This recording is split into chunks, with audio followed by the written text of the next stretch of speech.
Right, hello there, how you going? This is a wee lesson on how to play Shake It Off by Taylor Swift on one guitar. Alright, so it's a pretty easy song. It's definitely one of the easy songs that she's written to play on the guitar because it's only got 3 chords. So the basic chords that we're looking at here are an A minor, a C, and a G. Alright, cool. So, but we're actually not going to play those chords till we come into the chorus. So, most of it is really the big drum beat thing that goes has that cool little hi-hat groove. And pretty much there's some keyboard horns in there going bop, bop, bop, bop, bop, bop. Sort of sounds like a whole lot of demented saxophones. But anyway, we're going to try and copy that sound and we're going to build it up as the song builds up and kicks into the chorus. So if you're just a beginner the whole way through, if the chords are too tricky for you or you're just not into it, you could just play it exactly like this. So everything's going to be on the E string. We're going to go in the 5th fret, the 8th fret and the 3rd fret. Alright, so the groove goes like this. Simple version goes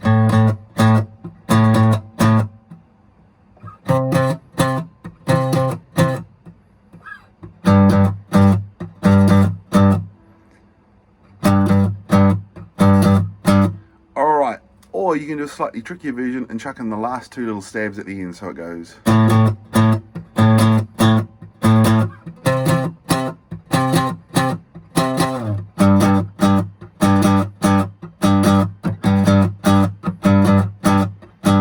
Right, now in the actual song, when it gets down to this 3rd fret G note here, it actually stops, so it sounds like this.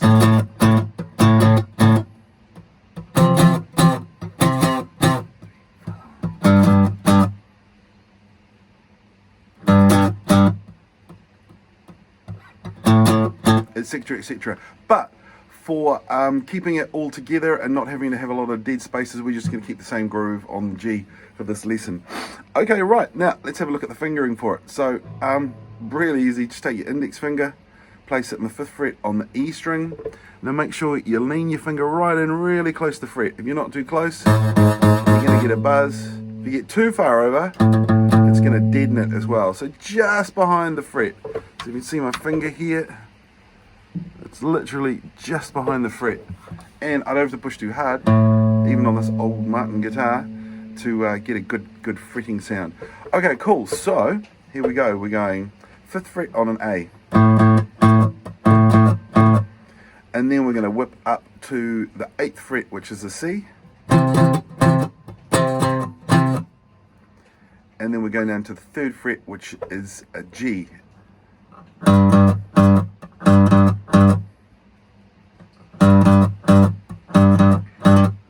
Alternatively, you can add the extra one in, which goes.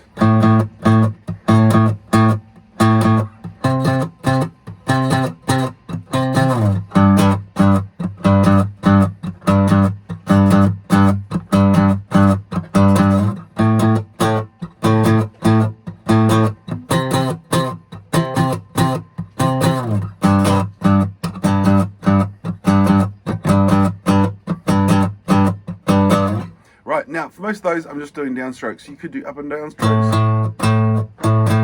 but I think to keep the groove, downstrokes probably sound the best for it. Okay, so let's just take it really slowly for the beginners out there who just want to have a look at it real slow. So play along with this. We'll just do the simple version of it with the less stabs. So we're going to go 1, 2, 3, 4 and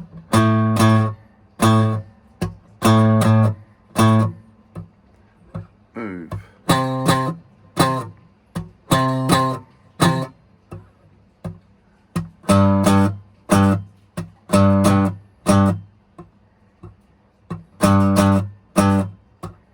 Let's count it out.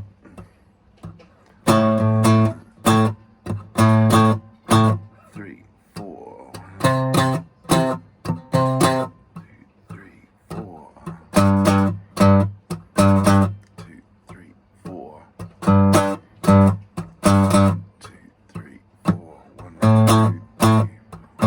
2, 3. Okay, cool. Very, very easy. Okay, so for the whole verse, before it kicks into the part where it goes, and I start moving, I can't stop, don't stop grooving, which we're going to call the pre-chorus, okay? We're going to change that slightly. So for the whole verse, we're just going to be playing this here.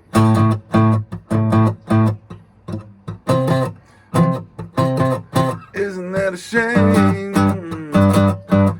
Ooh, I stay up too late, nothing on my brain, and that's what people say. But I stop grooving. Okay, so we're going to call this little part the bridge. Now, if you want to keep on playing these same notes, that's totally cool. But I say, if you're playing it by yourself, let's just ramp the song up a bit, add some extra bits. So we're going to do some octaves. So an octave is a really cool thing, because if you've got a melody on one string, you can add a lower or a higher note to it. So check out this. If I do something like this. Now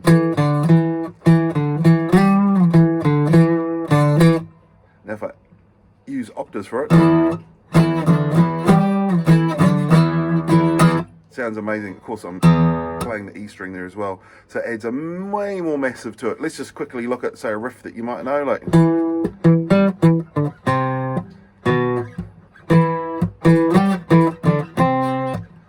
just adds a lot more nuts to it. Alright, so here we go. Let's get into our pre-chorus for Shake It Off. So we're going to use our same finger here, doing exactly the same notes on exactly the same string. So index finger is going to go 5th fret, and here we have our little finger is going to be in the 7th fret on the D string. And when you play an octave, what we're trying to do is we want to just strike the strings our fingers are playing, and the rest of our fingers here. So we've got our, see my index finger here. What I'm trying to do with that is very gently touch this A string here.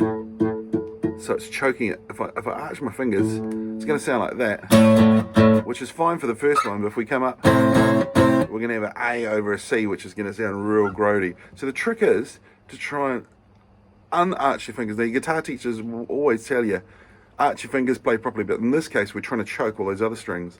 So it means if I play from here down, A string's choked, it's not doing anything. And then my D string is a little bit sharp, is getting played. Now what you can also do is carry the choking down with your little finger here. I'm getting some harmonics there, but so if I play all 6, I'm getting the chunky sound here, but what you're really hearing is these 2 A notes. Alright, now let's just quickly go over that again. So we're going to go like this. So just playing the top 3, so you'll be quite accurate when you're picking. If you come in, just turn out of that, like a dive out of it instead of straight through. I'm overdoing it, but that's sort of what you're wanting to do. Alright, so for this one, same groove again. Up to the 8th fret to C. So these fingers here are on 8 and 10, on the E and the D, and that shape just slides right down to 3 and 5, which is our G.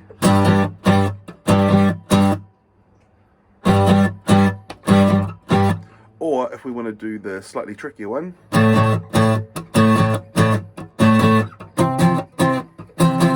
down to 3, to G. But I keep grooving, I just can't stop moving, telling me so much, it's gonna be alright. Right, chorus, here we go. So, for the chorus, if you're playing with a friend, someone can just keep doing this, or this. But one of you is going to do some chords to really bring it up. So, very first chord we're going to do, as we talked before, is an A minor. So, index finger, 1st fret on the B string, middle finger, 2nd fret on the D, ring finger, 2nd fret on the G. And when you play your A minor, you only want to strum from your A string down. You can play the E, but it just gets a bit messy. Alright, so our strum for this is going to be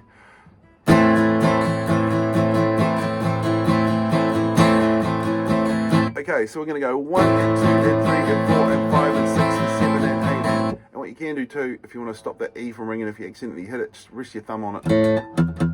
Sweet.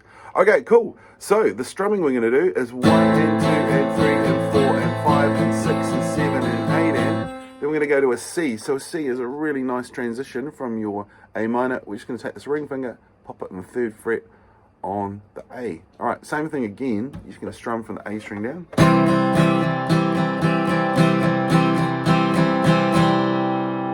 Cool. And now the last one we're going to do 2 lots of is a G. So to get from a C to a G really quickly, we're going to take our index finger and we're going to eyeball the 2nd fret right here on the A string. So we're going from here, we're going to eyeball that towards the end of our C, final strum. We're going to whip up here, 2nd fret, boom. Now everything else should fall into place quite nicely from here. Your middle finger is going to pop up, hit the G note on the E string and the 3rd fret, and your ring finger is going to come down and do exactly the same note on the little E string. All right, now this you can strum all the way through. All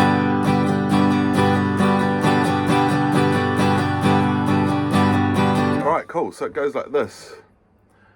And the players always ring, just wanna shake it up, shake it up, shake it up, shake it up. Oh, the players always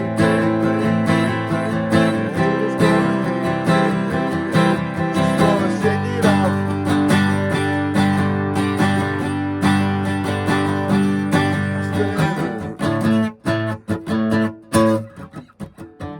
Etc, etc. All right, now to get the strumming sounding really groovy and nice and full, you must notice I was putting some accents in there. So instead of just sort of put a nice strong one in the first one.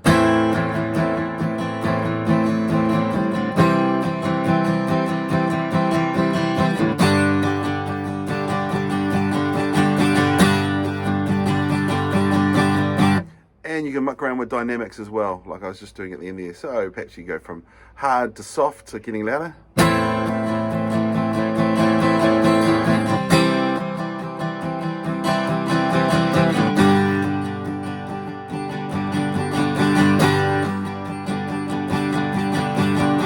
And you'll find the accent helps keep you in. So that's the whole song. That's the chorus. So we've got the verse.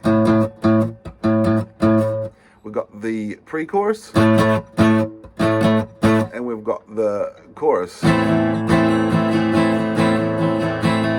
All right, cool. So have lots of fun, enjoy it. Now remember, your chords, take your time with changes in between them. Stop the video here and there if you need to go over the parts again. So actually, sorry, one thing I must do is let's just count out that what we count for the chords in the chorus. So we're going to go 1, 2, 1, 2, 3. Coast to 1, 2, 3, 4, 5, 6, 7, 8. 1, 2, 3, 4, 5, 6. I just want to 1, 2, 3, 4, 5, 6, 7, 8. 1, 2, 3, 4, 5, 6, 7, 8. 1, 2, 3, 4, 5, 6, 7, 8. 2, 3, 4, 5, 6, 7, 8. 1, 2, 3, 4, 5, 6, 7, 8. 1, 2, 3, 4, 5, 6, 7, 8. Back into the verse.